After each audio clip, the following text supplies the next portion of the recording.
But what he loved to do, Paul Jobs, the adoptive father of Steve Jobs, was fix up the cars, fix up the designing, fix up the detailing. So in their little house near Cupertino with a garage that would someday be famous, that's where Paul Jobs put up a workbench for his son Steve and showed him exactly the end-to-end integration that went into a great car. He said, if you're going to make a great product, you have to have a passion for doing everything for the user, end to end. And he said that that's what car manufacturers did back then and still do. You don't sort of buy the engine, put it in somebody else's chassis, buy the software from something else. You have to take responsibility, Paul said to his son, for end-to-end design. He lived in a house which is called the Joseph Eichler house. I know, yeah, you're nodding because you're from the Valley. But these Joseph Eichler houses were these mass-marketed houses, sort of suburban houses, that were like Frank Lloyd Wright houses for the everyman. They were inexpensive, they were for the working class, but they were simply and beautifully designed, just with glass, sliding doors, open beams. You could see the depth of the simplicity. And Steve Jobs learned from the Eichler home that it was not only important to have great design, but bring the great design to the people.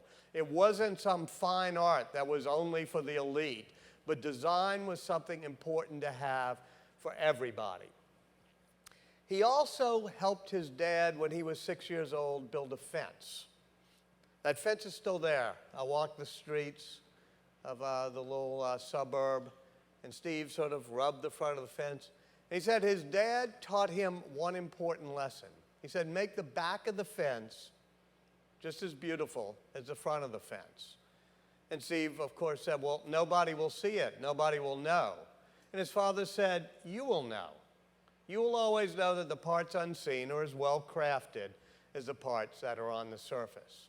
That, of course, has also been a theme of Apple, a theme of Steve Jobs.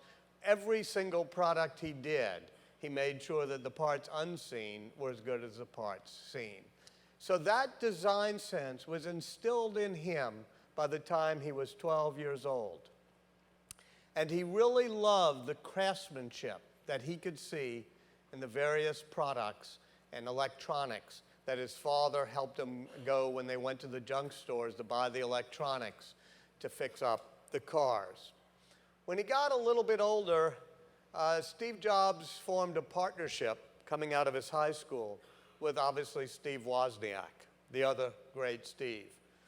Steve Wozniak was a genius. As Steve Jobs said, he could hold meetings in his head. He was 50 times better than any engineer Steve met. But Steve Jobs said he was also a slob. He didn't recognize that things needed to be beautiful. The first thing they did together was called the Blue Box. It was a way to rip off the phone company by replicating the tone. Some of you are old enough to remember that the Bell system had when you dialed long distance. And of course, Wozniak both didn't appreciate great design and didn't appreciate great business skills. So he just made this ugly box of wires and he gave them away to his friends. Steve Jobs had a really brilliant idea. He said, we can make these and we can sell them and we can get rich. They're about 16, 17 years old at the time.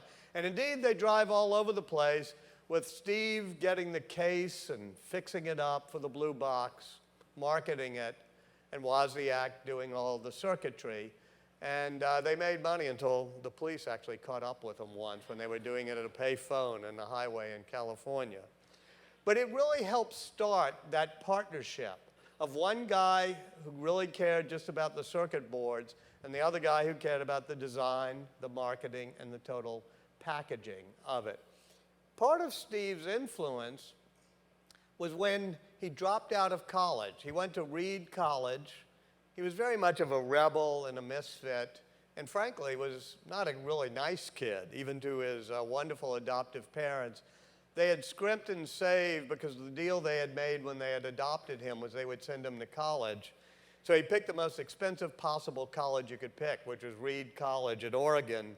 But then he felt guilty spending all of his parents' money, so he dropped out but stayed at the college and just hung out at the courses he wanted. He took calligraphy courses and other things to really understand the beauty of the art.